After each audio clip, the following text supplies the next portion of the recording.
Hey,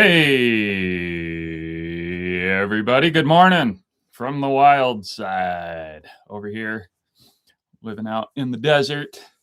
And I know it's not March 21st yet, but as far as I'm concerned, spring is here. Winter can prove me wrong, but I believe it already made its final attempt at giving one final blast. And it was pretty meager. It was nice though. I liked the snow and the cold weather to last one more week that we got. And, but now I'm pretty sure it's over. However, it does look like it's supposed to get a little chillier. Last night was particularly warm. I don't think it got below 40. Anyway, this is not a weather channel. It's just out here on the wild side. I'm very close to the weather, and it makes a big part of my life. So anyway, let's say good morning. And if anybody could tell me if my microphone is making a difference, because when I set this live stream up, YouTube said I was going to use the computer microphone, not an external. So it sounds good, but let's try this. As I look away, you can see the back of my hat. Does it sound the same? Does it still sound good even if I whisper? Or all right, so that ought to work to tell if it's coming from my computer or not. It was muffled. Okay, I don't think this is doing anything. Well, here's another way. All right, tell me if the audio changes. There, has the audio changed? I just unplugged my expensive, nice microphones. I just unplugged my really nice microphones because my computer technology will not allow the use of it. Yes, that's some frustration. No, it's a bit muffled. Garrett, sounds good. Sounds the same. Does it sound the same? That's what I'm looking for. Still the same. Yeah. All right. Thank you. These technology is just beyond me. I'm sure there's some logical reason that I can't plug in a microphone and use it, even though I've got a microphone jack. But I don't know what it is. Thanks a lot, YouTube and Apple. All right, but at least it works. Hey, I'm not totally distraught. I've got a mobile device that's not my phone. Thank you, Apple, for making everything so difficult. Anyway, all right, let's move on to fun things. Garrett from Smoke in the Woods. This ought to be good. Well, I hope it is. Seems like every week I don't prepare for these. And it seems like every week I'm thinking, man, I hope I can come up with something to talk about. But I mean, I can always talk about where I live in my life, and that's fun. All right. Hey, good morning, Royce and Jennifer. I was going to call you Joyce, just combine the two. I'll just call you guys Joyce. Royce and Jennifer, good morning, guys. Good morning, Stanley. Good morning, Craig. God bless Texas. I say that all the time. Hey, Garrett, welcome, and glad you made it. Now, you do gun videos, don't you? Because sometimes the YouTube names are different from the Facebook names, and I'm trying to always remember. Hey, good morning, Justin. Cheers to you on the coffee. I'll probably end up making a bit. Garrett from Smoke in the Woods. Oh, you're in Oklahoma. Oh, good. You're from one of the areas that Laura Ingalls lived. That's one thing I wanted to talk about today. For those people who enjoy my critiques of Hollywood garbage. Very hot and windy, a lot of fires in southern Kansas. Man, that just makes me happy to be here. Guys, when I started living this way 9 years ago, I could not handle the cold. Now, I don't like humid cold. But I tell you what, I absolutely love cold weather now, and I do not look forward to the heat. So those of you who are already living in hot areas, well, I hope you like it. Let's just put it that way. Speaking of, I don't have to go to Mexico now. I was gonna. Where's all this coming from? I was gonna go to Mexico. I can, but I'm not. I don't have to. I got my tooth taken care of. No change when you unplugged. Thank you, guys. I appreciate the response on that. I'll get that figured out. See, other than when you turned around, I must say, background clothing and lighting all looks really good. Yeah, thank you, Garrett. Working on getting a good setup for my videos, but now for some reason, the sun is.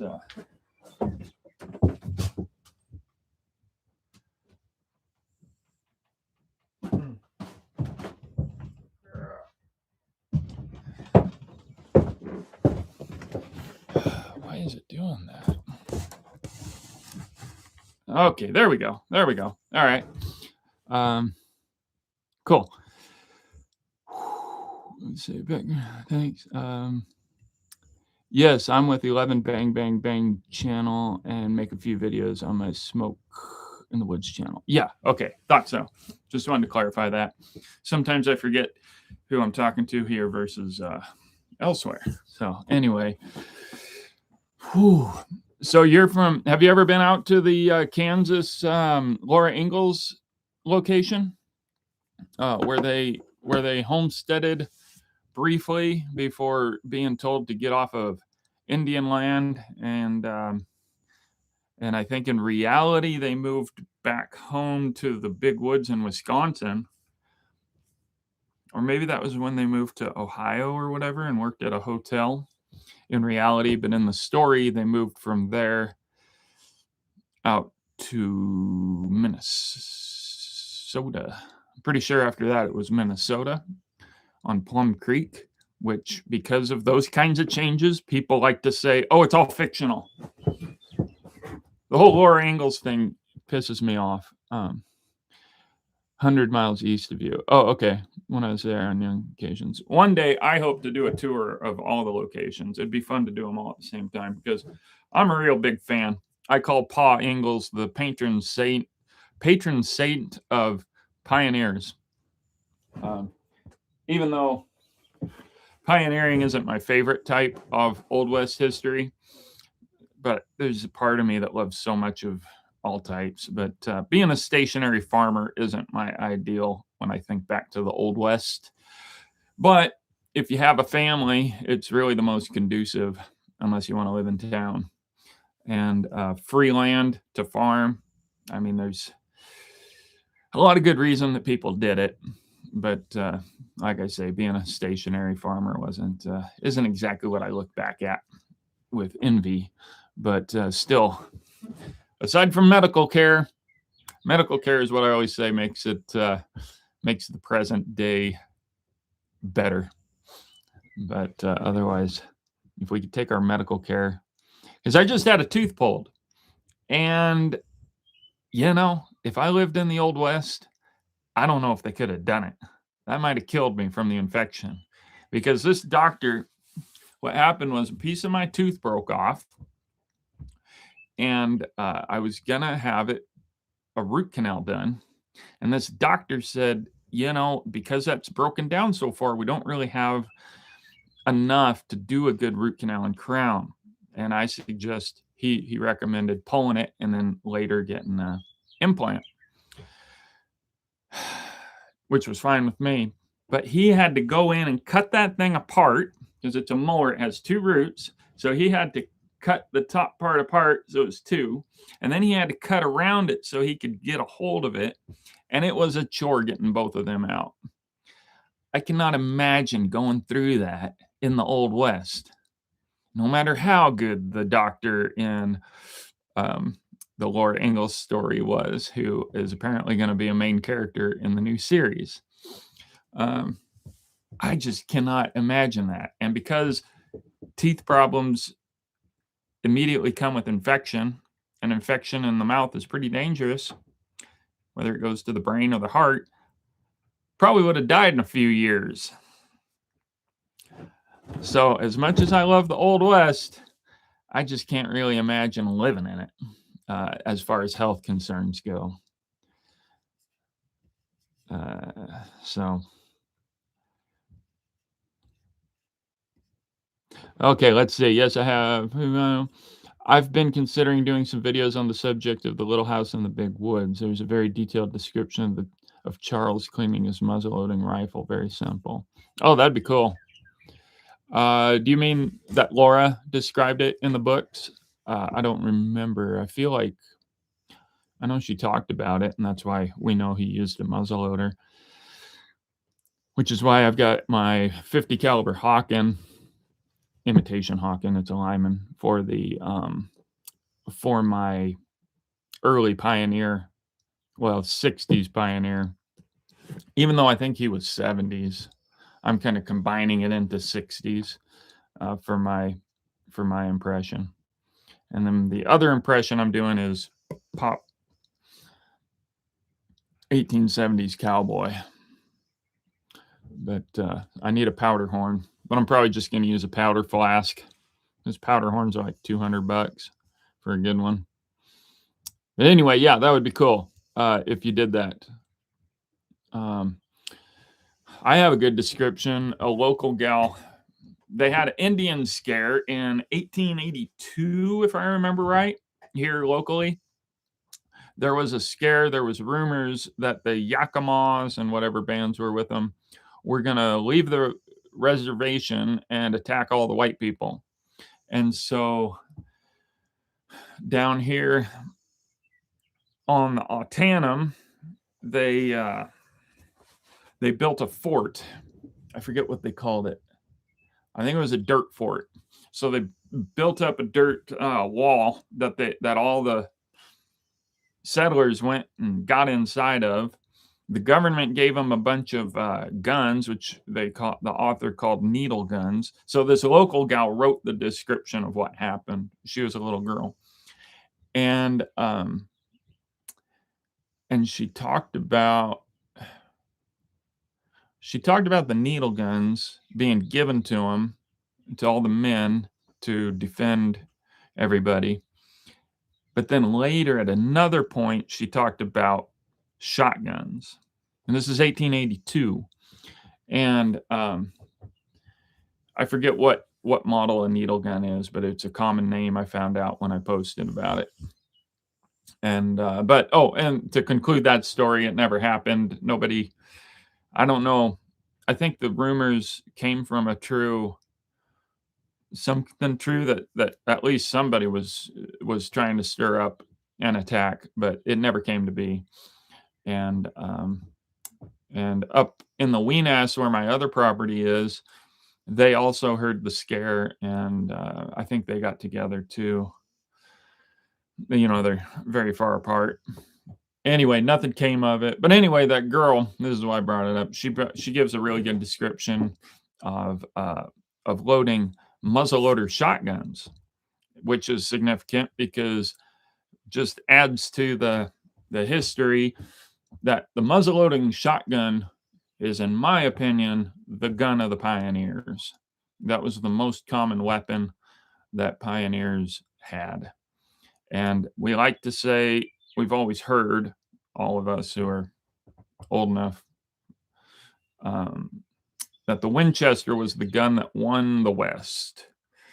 And then when you start studying history, you find out, well, that's not necessarily true.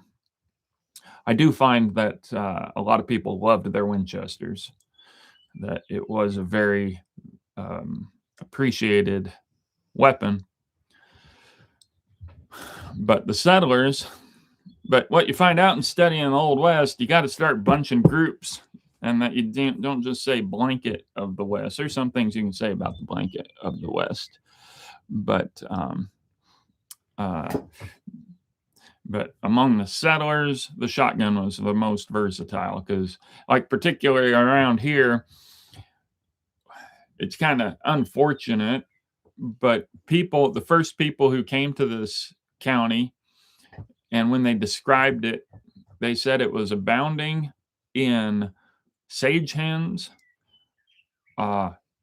jackrabbits, which is a hare here, and coyotes. They don't mention deer, they don't mention elk, because what we're talking about is desert where it gets really hot. And so all those animals, I mean, I'm sure there were deer, but not in abundance. Like people traveling through, if you're just traveling through this valley, which is usually what those descriptions came from, they said that it was abounding in the birds, rabbits, and coyotes.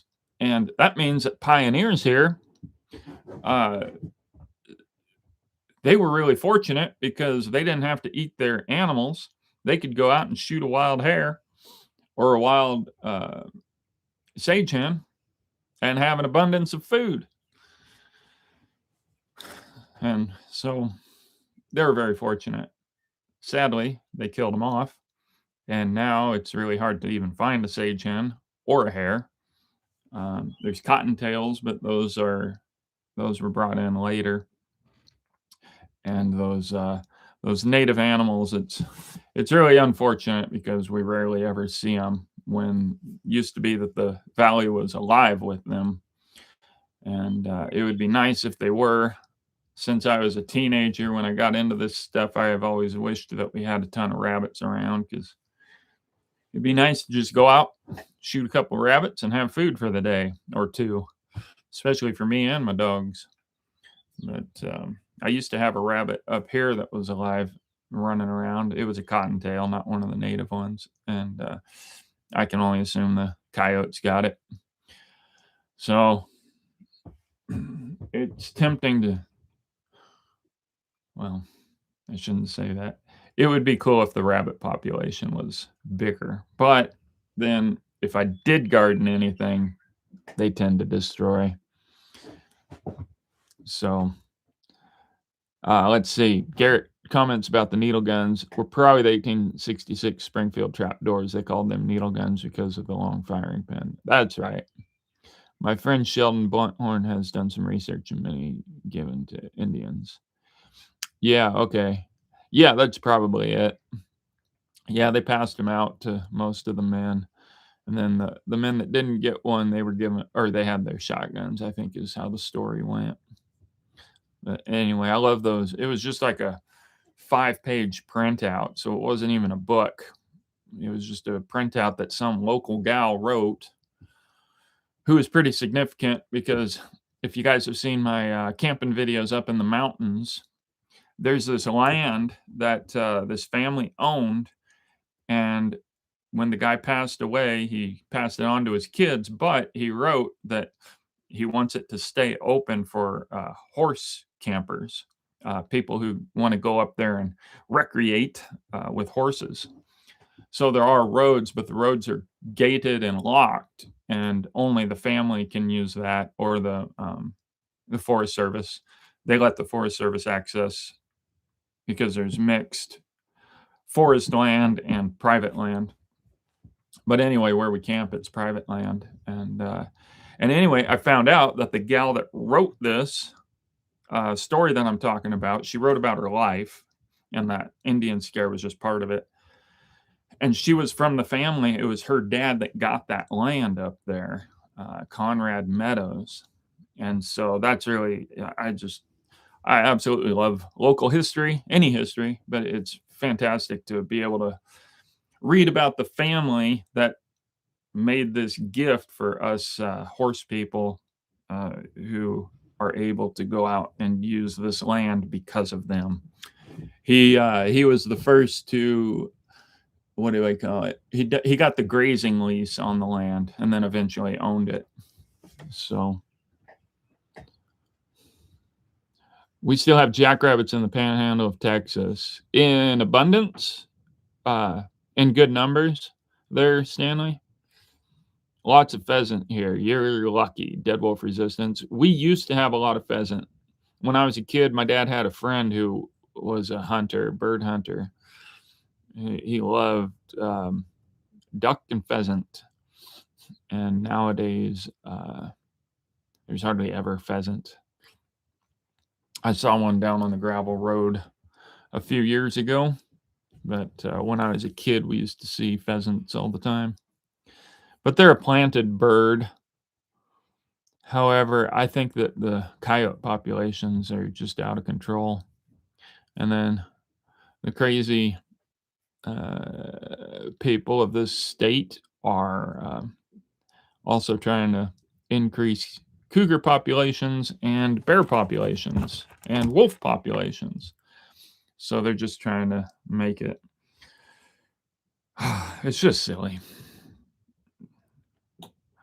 They think that we can go back to nature, which, like I always say, if anybody wanted that, it's me. But I'm realistic enough that we've disturbed the balance of nature, and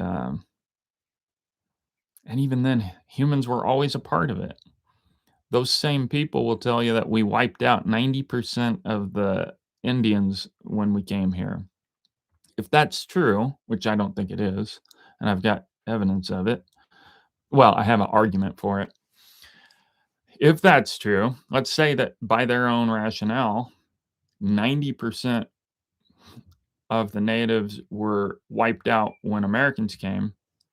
And so that means this place was highly populated by humans who hunted to live. And now they're saying we need to outlaw hunting and let nature find its own balance. At what point did nature ever have a balance where humans weren't involved? Now, the reason I say I bring up the 90% part, because if the population of natives was not 90% more, which I don't believe it was, but if it was not, then that would give us more understanding of this small, that it's important to know approximately how many humans there were versus wildlife. That's why that's significant. I've read stories as far as that point goes. First off, whenever I ask people, what's your evidence? They point to that one book that guy wrote, who claimed it, but there's no evidence. And I've run across multiple accounts in studying frontier history. A local one was that this white guy, he took a break from the military. He was given a break so that he could do a ride across the United States. So he took a ship over here to into the Puget Sound and got out around Seattle. It wasn't Seattle, it was south of there, I think Tacoma area. And he describes this part of his story. I don't think he wrote the rest of it. I don't know. I've never seen it. His name was Mortimer. No, not Thorpe. Winthrop. His name was Winthrop. And he traded with the Yakimas. The Yakimas would go over to the fort over there to trade, mostly horses. That was the main thing that the Yakimas had in supply, was horses. So like through the fur trade and everything. So he traded with them for horses. What the heck? Oh. And he hired a guide. And so he hired this guide to take him somewhere. Anyway, when he got to Yakima, his guide didn't want to go. He called him a coward. Somebody else called the kid, it was a kid, a coward, like a teenager. And the kid said, I don't want to go to the mission. We had a Catholic mission down here. He says, I don't want to go there because people died from, that was the smallpox thing. He was afraid. So it was interesting to find an account from the 1850s where from a native, to find out his, the Yakima's view and attitude toward getting sick mysteriously, because at that point, it was a mystery. So he just wanted to stay away from the mission because someone had died there. And which I don't blame him, but this guy called him a coward. And then another Yakima called him a coward and said, I'll take you there. And so that guy took him there. And maybe I'm getting my stories mixed up. I don't remember if it was in that story or another story but it was before Yakima, the city here, had any settlers. So 50s. In the 50s, nobody lived here. I don't think anyone lived on this side of the state. No, that's not true. Nobody lived in this valley. Um, and so this chief was talking to a white man and telling him about a tribe. It was the Umpqua, or it was near the Umpqua, that there was a tribe there that got wiped out from a disease. It was over near the coast. So I believe that because there were ships going up to the ports near Portland, and for 100 years, I guess. I don't know. Long before the ships were going up there before the Oregon Trail, 1805. And so anyway, I believe that the tribe was wiped out. So this Indian chief, it was a Yakima chief, told this white man this story that, hey, this tribe has been wiped out, like 90%. I don't know what percent, but wiped out completely or dang near completely.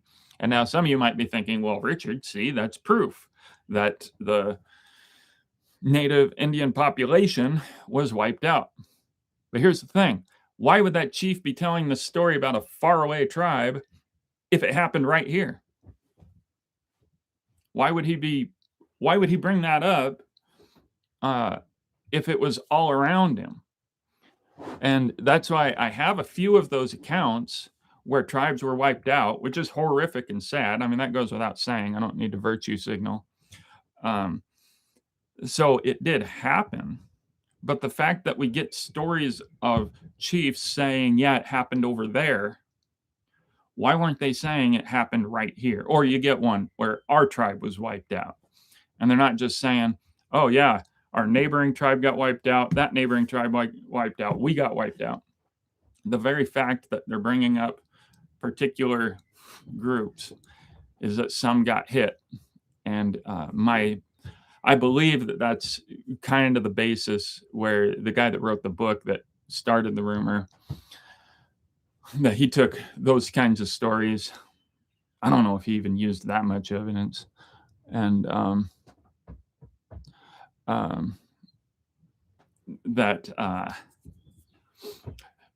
so he takes it to say that all across the nation, 90% were wiped out. And there's just no proof for that. And what I believe is that the stories that I run across are actually proof that it didn't happen. That's what I'm saying in summary. So the population in America before white arrival, probably, quite a bit more, but not like 90%. What, maybe 10% more, 20% more. So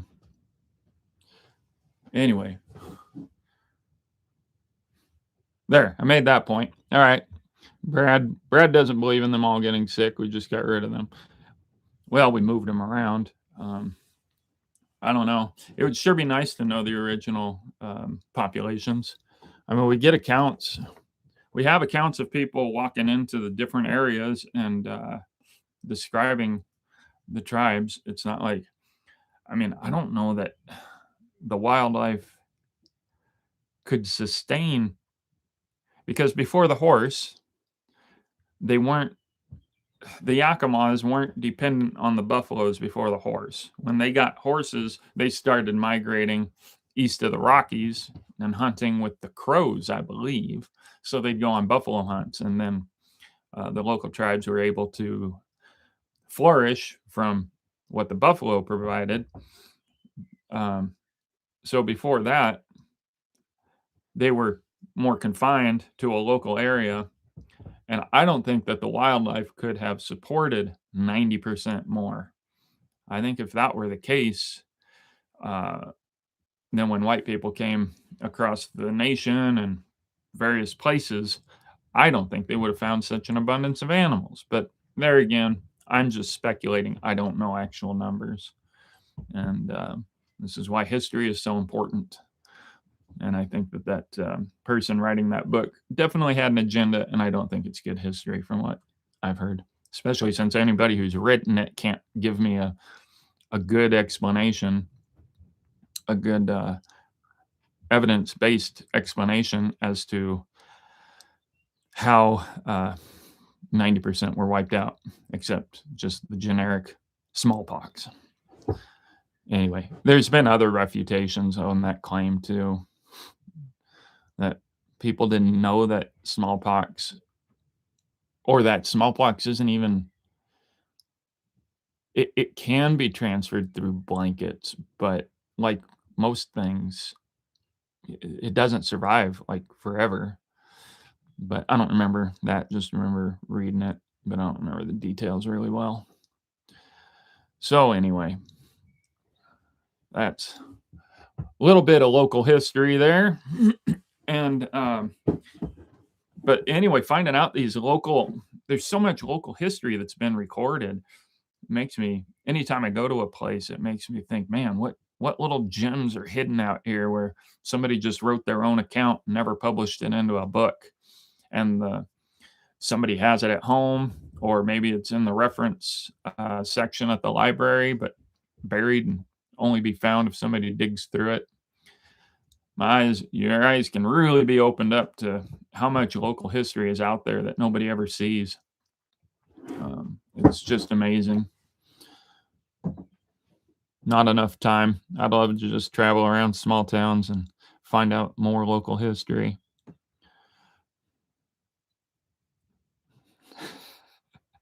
One Hollywood trapper can sure get a bunch of furs. Yeah. So I got my tooth taken care of. I'm just happy that I don't have to go on a trip, because I was going through so much pain. I think what happened, I thought that the infection was getting worse, but I think what happened was, when I saw the X-ray of my tooth, the way that it was very likely that some food got wedged in there and I couldn't get it out, and brushing didn't help. And I think that's what it was. So then I was just perpetual pain, because I was able to manage the pain as long as I didn't eat on that side and I didn't drink cold liquids, hot liquids. But then it happened that one night the pain wouldn't go away, like all night. It was so miserable. And so I decided I'm just going to go get it taken care of. And it was the best solution. I went to 3 dentists. I called around a lot of them, and I was planning to go to Mexico where I'd get it done for like $700. And then this one, the best solution, it was still only $820. So for those of you who don't know, when they remove the tooth, if you have a bone graft done, they fill it with this fake ceramic, I guess it is. It's a powder that hardens. I think it's ceramic. Anyway, so it fills the space so that my teeth can't crush in like in Star Wars. And then if I do want to go get a fake tooth put in, I have that option because it's been prepped. Versus if you just pull the tooth, then things move, and maybe you can still get it done, but it's not as likely. So anyway, I'm really excited to have finally got that taken care of. I let that drag on for too long, but there again, that's why I don't rush into things, because it's so hard to know what you don't know. So it took me 3 dentists and calling around to finally figure out. By chance, I found the one that was the best and the cheapest, like $820, where to get it pulled and bone grafted at another place was going to be like $950 or something, maybe $1,000. Yeah, I can't stand it. I did find out that a lot of dental places are scams. They got this membership thing going, where they barrage you with numbers and join our membership and give you all this information. It's overwhelming. And I mean, I'm pretty good. I can slow down and look at it, but I know that the intention is to overwhelm, because that's how sales work. Scammy, slimy sales works in that way. Same with Facebook, everything. They barrage you with so much that you're overwhelmed, and then you make choices that you wouldn't want to make if you had took the time. And Not saying that everybody succumbs to that. I'm just saying that's the technique that is very prevalent. Oh, Brad says, I was looking at my mouth, my wisdom teeth are poking through, and food was getting in it, so I'd clean it with a toothpick. I use black walnut tincture. Oh, interesting. Huh. Oh, I just got a word that ads will run for some viewers. So for those of you who don't pay for YouTube, I just clicked skip ads. So hopefully they won't run, because for some reason now when I set this up, I no longer get the option for no mid-roll. This would be mid-roll where we're 30 minutes in. So today I took the time to look at my options a little more closely, and it let me choose. The best I could do was 30 minutes. That would be the mid-roll ad. And so I did as minimal as I could for you guys, and then I just got a pop-up saying ad is coming shortly, and I was able to skip it. So let me know. Yeah, Brad pointed out last time, and I appreciate that. I appreciate that a lot. I can't stand ads, and I have no desire to make $5 off of pushing ads. Steve Whitman says, I watched a YouTube video, Colorado's Forgotten Mountain Disaster, about an 1848 Pathfinder John C. Fremont and group trapped by winter snowstorms. Oh, wow. Yeah, those snowstorms are a nightmare. I read that stuff, and I mean, you guys know me. I've done my camping stuff, and eventually I plan to do more. We'll see if I ever get around to it, but like, there's no way I would like set out to go to Seattle over the mountains in January, or I wouldn't set out to go over the mountains in December. Like, if I were to do a long-term trip, this is modern mentality. If I were to do a trip like to eastern Colorado, where I had to go over the I think it would be the Blue Mountains is where I'd have to go to get through Oregon, and then the Rockies. Like, if I were to do that, which I'd love to do, I would pick the absolute best time of the year, which would probably be April to leave, so that no, it'd probably be more like May, so that gosh, I don't know. Depends on the route, I guess. Around here, we still have, often we have snow in the mountains in July. That's when finally we can get up into the mountains. And so that's how you'd want to time it. And that's what they do with these, what do they call those? There's a name for them, but the Pacific Crest Trail and the Appalachian Trail, whatever. They time it. You know, the best time to leave California is in whatever month, so that when you get up to the mountains up north, and when you get to the end, it's the right time of year. Anyway, then you read these historical accounts, and they're like, yeah, it was January 15th when we headed into this pass, and we got snowed in. It's like, yeah, I mean, I'm exaggerating. Usually it was because they tried to time it, but a lot of times things would go bad, but then they'd try it anyway, which to me is just bizarre. I'd just stop in a low elevation valley and just spend the winter there. Kill a few deer and elk, and have a couple of sharp axes, and just enjoy the winter. Anyway, a lot of respect for those people for sure, but it does go to show that a lot of the, when we watch Hollywood, and typically we tend to think, oh, the people back then knew a lot more about camping, but then when you read about it, they didn't know a lot about guns, they didn't know a lot about camping, and some did who went out and learned it, but the guns particularly. Like, I read one account of the Oregon Trail, and it was just horrible how many people died along the way from gun accidents. Like, some guy, young guy, was just walking back to his wagon during the wagon train, and some guy's rifle fell over, and he had it loaded and capped with a percussion cap on it, and it made it fire off. Maybe it was a revolver or a rifle. Fell over, shot the guy, and he was dead in an hour. Just because they didn't know about guns. Like nowadays, we know about gun safety and we know about being careful.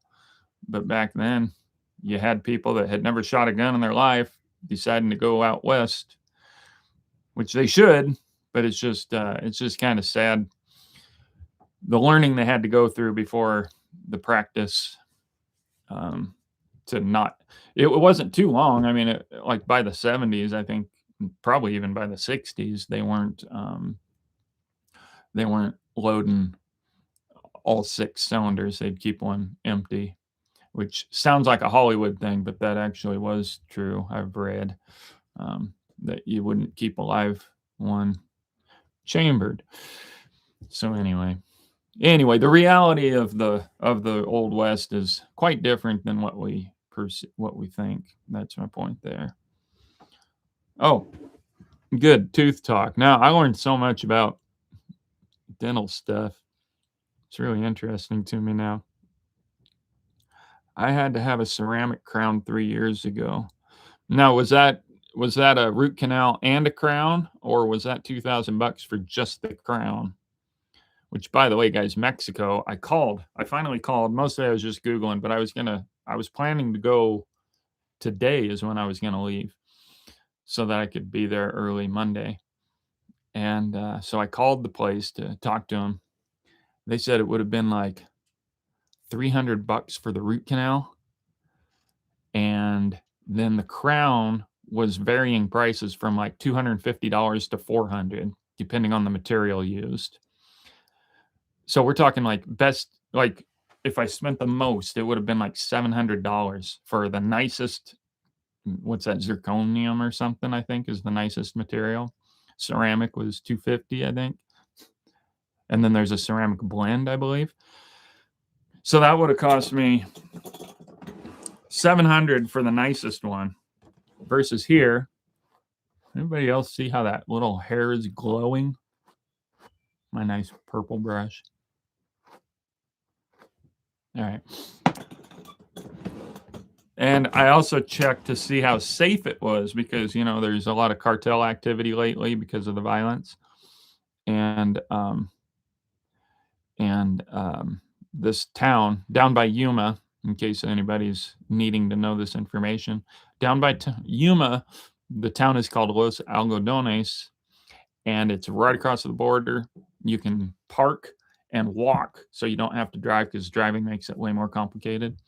And you just walk across. There's tons of dental offices and eye doctors. That was the other thing I was going to do, was have my have a new prescription done. And you can look into this. That the dental care there is just as good as what you get here. There's so many people who've done it that it's not like it's a mystery. You're not really taking a risk, except that you're in Mexico, so something could go wrong. That's why it's best advised that you just go across, get stuff done, get some tacos, and head back across the border. That's what people advise. Anyway, Stanley says you probably hit snow that time of year too. Yeah, the Rockies are even higher and worse than the Cascades. So I guess I don't know how they did it, but maybe the snow was low enough. Anyway, my crown is on. Oh, he was able to save it. The metal filling cracked my tooth over the decades, so it needed to be ground down and crowned. Huh, interesting. Yeah, it was funny, the tools that they're grinding it. I can smell the smoke. It's like if you've ever, when I worked construction, I cut a lot of concrete. And you got to add water to keep it cool. But even then, you still smell how hot it's getting. And you got to have a certain blade to cut through the concrete. I thought, oh, this is how house feels to be worked on. So he actually, the machine didn't work, so he had to have the gal apply the water and the suction, and he was grinding away. So anyway, a lot of you guys I'd never gone through dental problems before, and so it was all a brand new learning experience. I've always had good teeth. Crooked, but in good shape. Fortunately, they're not horrible now. Still good bone density and stuff. Anyway, I'm just happy I don't have to go on a trip. Dentist had a huge Craftsman tool chest right next to the operating chair. Yeah, that's funny. I kept thinking, man, I wonder if there's some pliers that would work better for this. But of course, they've got that pretty well figured out by now. He did have a hard time because a molar, like I said, it's got two roots. So one of the roots where the tooth was healthy on that half, but the root was crooked. And like if you've ever tried to pull a nail that's you get the straighter you get the nail, the easier it is to slip out. Well, this was hooked at the end. So that one he had a little bit of trouble with. And I felt a little bit of pain. He had a hard time numbing the pain, but it didn't really hurt. And so that one was trouble. And then the other one had a straight root, but because it had broken away, which is why I was there, he had to grind down around it to be able to get a hold of it. And so it was quite a chore. So anyway, that's hilarious. Yeah. But anyway, yeah, it made me wonder what I was surprised he didn't like drill into it and then have something that he could screw in and twist to kind of thread itself and then pull. But I think what he had to do was pry is really what he was doing. So I was kind of surprised. That's more what I was thinking about was why he wasn't able to drill a smaller diameter and then put a little bit wider diameter tool in to be able to pull. But I'm sure he had good reason. Probably maybe the tooth was too deteriorated to be able to do that. I don't know. Anyway, he got it all, and that makes me happy. So then, oh yeah. Now I've never taken pain pills. Like when I broke my wrist, I got my braces, broke my leg. I never took pain pills. Like they kill the pain while I was at the office, and of course I took that. But once I got home, I just didn't take it. And so when this came up, I thought, I don't need it. I was gonna get some ibuprofen just in case, but I forgot. And then that night, the pain started coming in as the painkiller wore off. And I forgot to get ibuprofen. And so I'm sitting here, it started hurting bad.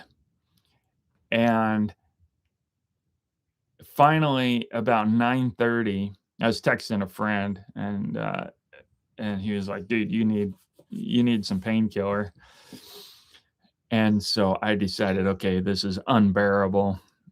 And I decided to go to town. Now, going to town is a chore. It's not something I enjoy. It takes forever to get through the rough roads, and then it's a long ways. And of course, the closest place was closed at 10 o'clock. And so I had to go to Walmart. Anyway, I got to Walmart, got some ibuprofen for $1. I couldn't believe how cheap it was. Threw 3 of them in my mouth, and within half an hour, I felt good. And man, I'm glad I did that. That pain was horrible. And then the next morning, I took 2, and that was it. And then, well, no, last night I took 1, and then this morning I took 2. And so hopefully this morning is the last I need to do. Because yesterday 2 lasted me all day. So we'll see. Anyway, Desert Solitaire, love your hats. Yeah, thank you. As do I. I have a problem. So this hat, my grandma gave me that. That's the company my grandpa drove truck for, Low Boats. My grandpa was the first person to haul boats up to Alaska. He hauled low boats on the Alcan back when it was gravel most of the way. Got a picture of him cooking his food on the side of the highway. When I was a kid, I wanted to be a trucker, and I kind of regret it now that I didn't. Um, but now the trucking scene has changed big time. Anyway, yeah, and then you guys know these two hats. I need to flatten that brim. I don't like how it's curved up, but I just haven't got around to flattening it yet. And this one's fitting better. At first, when I got it, it actually hurt my head, but I got my hat stretcher and stretched it. And now this one's feeling a lot better. Still doesn't fit as well as that one. That one's just perfect, which I got that used, and so that was kind of lucky. And that one fits nice and tight, so when the wind blows, I put that hat on. So anyway, yes, I love hats. Bring them up. Can't stop talking about them. I've got like 10 hats. I gave away a bunch of cool hats once just because I was trying to minimize, get down to nothing. Gave away like 10 or 15 hats. Didn't want to bother with selling them. I had some nice ones, and now I'm back up to probably 15 or 20, which I know is even a small number, except I've got about 10 of these. My grandma gave me a bunch of them because the company would give my grandpa boxes of hats that he would hand out as promotionals. And anyway, but as far as like hats like this, got way too many. So I'll probably have to get rid of a bunch pretty soon. But for my upcoming movie, there's a couple that I want to use. And so when making Western movies, it doesn't make sense to get rid of clothing because you never know when I'll need it, which I am really looking forward to that film. I think it's going to be super cool, but we'll see. It's all in my head. Almost every scene, every shot is in my head, just about. So anyway, let's see. Oh yeah. I really want to get my other property sold so I can just stay here all year. However, June and July it wouldn't hurt, or July and August and September it wouldn't hurt to be out at my other property because the shade makes it so much cooler. Speaking of wind, we're dealing with it here, and that's what that noise was earlier. Knocked down one of my solar panels. So hopefully it'll stay up.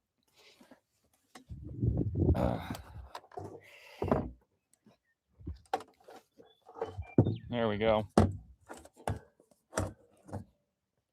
There we go. And then I put I want to mount a pole eventually for my Starlink, because if it were up above my cabin, it would get better reception. Got a diesel heater. Finally plugged that in and got it going. So if anybody comes here as an Airbnb guest, they will have modern things at their disposal, such as easy heat and Wi-Fi. And then I'm clearing. So all of this, I wish I would have got some. I hope I have some before pictures. All of this was tall sagebrush. And when I used to live in my cabin, I'd go out to the water or come outside to take a leak and think there could be a cougar 10 feet from me and I would have no idea. And now I'm clearing all this out. In other words, that's how crowded it was with shrubs, sagebrush, and get over here out of the wind. Sagebrush and bitterbrush. And so now I'm opening it up. I was using my chainsaw at first, which sucked because you hit dirt a lot, and the sagebrush is hard to cut through because it's got so much grease in it. So it's hard on the chain. But then I finally figured out, what am I doing? I can put a chain behind my truck and pull these things out. They come out really easy. And then I figured out, because I got enough chains, I can pull 2 out at a time. So instead of doing 1 at a time, I pull them out 2 at a time, and it's hard to tell. I need to get a few more out that way and a few more out that way, and then the place will really feel opened up. But this is a lot of good dirt for growing stuff. And what I want to grow is primarily I want to grow trees and bushes that produce fruit or shade. So I want to grow some maple trees because they grow pretty quick and they produce a lot of shade. And I got a mulberry tree that I'm hoping is still alive. It was alive last year after I transplanted it. It was still living and healthy. So I'm hoping it survived this last winter and I can plant it this year because it's about 5 feet tall already. So that would be great. And mulberry trees produce tons of fruit. So I'm going to plant it away from the house.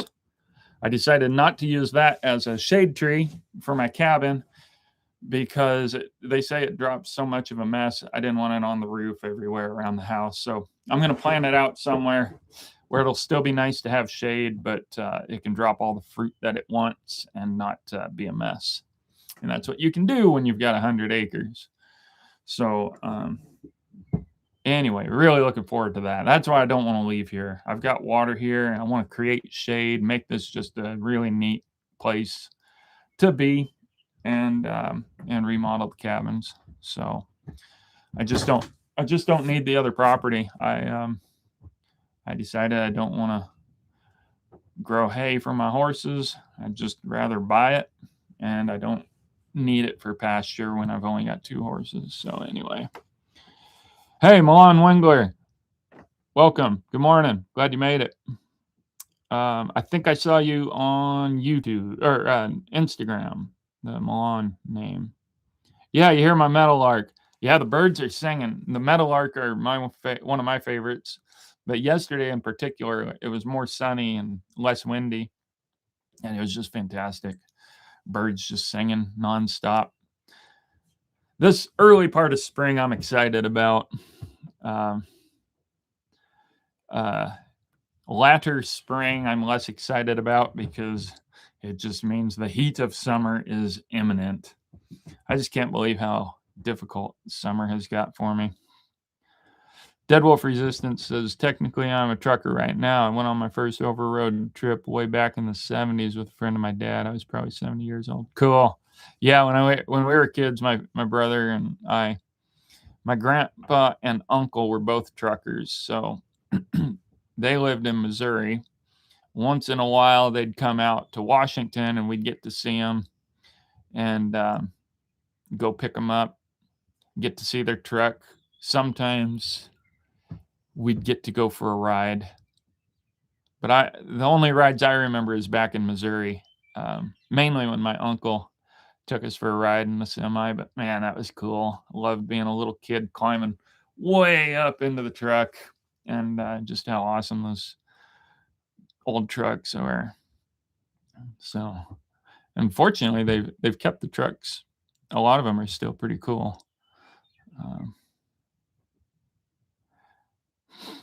Yeah, but I was also there for the last live streams. Yeah. I remember you here. Milan, earlier before you were here, I was talking about how screen names don't always line up from social media to YouTube. And so sometimes I don't realize who is on here that I know from social media. So when I saw you on Instagram, I'm piecing that together. I try, which means my channel can't grow or else I won't know everybody. But we'll see if this ever grows again because honestly, actually, my goal is to make some videos. I may not do very many camping videos this year, but I do plan to do more of the shorts that I've been doing where it just shows me around doing life and just with music playing over it. But then eventually I want to get into more cinematic type short videos, even if they're only 5 minutes. But like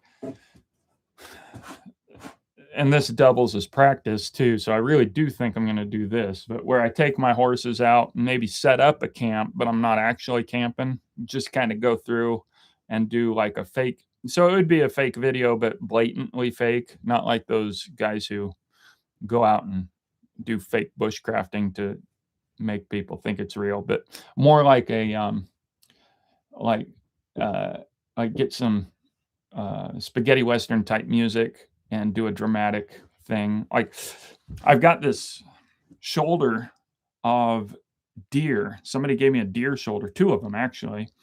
And this is just an example. So I want to do like a drama where I'm an old West guy traveling, but it's all music and pull out my rifle and shoot. And then the next scene, I'm cooking this shoulder of deer on a spit over a fire. And I've got a bunch of hides that are years old. So if you get it wet, then it's flexible again, like a fresh hide. So anyway, that's the kind of stuff that I'm probably going to do. Less camping.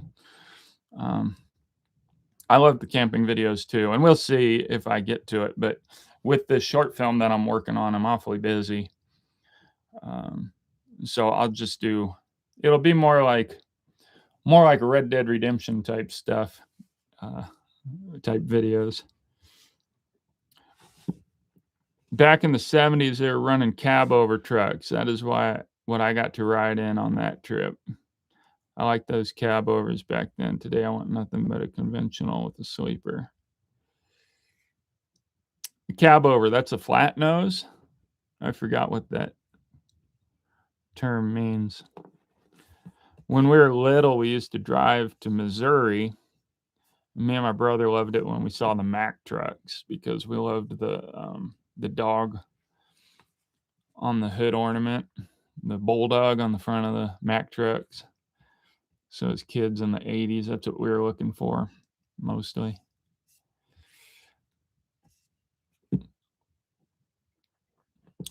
Yeah.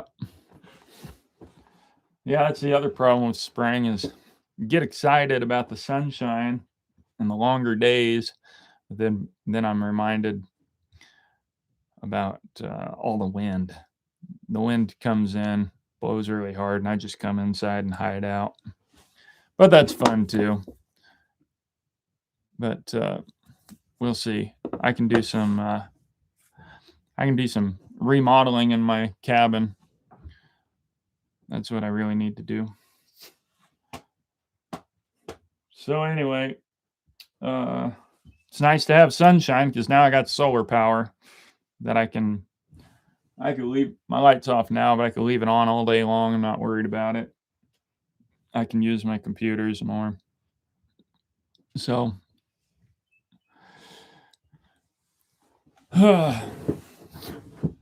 not really a minimal old-fashioned life now, is it? But I don't know. That's just where I'm at right now. Man, Royce, you still there? I'm often tempted to get rid of like everything except for what I need to live in a minivan, even though I don't have my minivan now, but you know, that kind of thing. And just go super minimal. And I don't know. I just might get to that point anyway. That would mean it'd be hard to make movies at that point. Because once you start making movies, you need a place to keep them. You need solar panel. You need a place to be set up and editing. So anyway. All right. Well, folks, I'm running out of things to say. I guess I'll bring it to a close. See if there was anything else I needed to bring up. But those of you who like joining on the other channel, I'll keep trying that. On the Creekside channel, I'll keep trying the lives there as well for a while. Make sure that's the thing to do. And so otherwise, I will see you guys next week, and I'll see you in the short videos that I make. So far, mostly posting them on Instagram and Facebook because I'm able to do the landscape posts there. and over a minute. Over a minute isn't as big a deal. It's not too tough to cut it down to less than a minute for YouTube. But YouTube insists on it being vertical, what I call TikTok. And that's kind of worked on some shorts, but just got another post about ads. Skip ads. Ha ha ha. And so anyway, I think there was just one video that I didn't post to YouTube, but I put it on Instagram and Facebook because it just wouldn't work going vertical. So anyway, I'll see you guys there. Hi, Kumar Mukesh. Love back to you in India. India is awesome. I got to visit there. You guys make the best food in all the world. Even though it's not red meat, I still believe it's the best food. Oh, speaking of, I forgot to buy bacon. Darn it. I'm really bad at my weekly bacon ritual. Which I also found out, guys, safety tip, processed foods, which I don't like to eat anyway, processed meats can be pretty unhealthy for you.